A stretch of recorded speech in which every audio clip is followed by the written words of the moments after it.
Ako po si Julius Castroverde, ang embroidery operator ng Taytay branch. 2 years na po ako sa store. And ito po ang aming embro at nagpo-function naman po siya ng maayos. Ang naka-assign po sa akin na visual ay ang giveaways.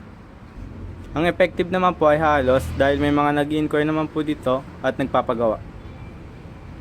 Ang kulang naman po namin ay ang giveaway dahil ang kulang po namin dito yung flyers lang po.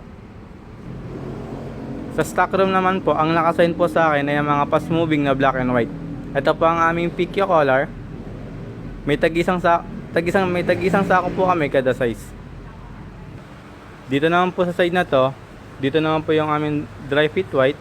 Tag-isang sako rin po kada size. Bali sa mga fast moving lang po kami, may mga tagdadalawa. Same as sa CBC white po. Dito naman po sa side na to, dito po nakalagay yung aming dry fit black and CBC black. Dito naman po sa side na to, dito naman po nakalagay ang aming dry fit color black and white po.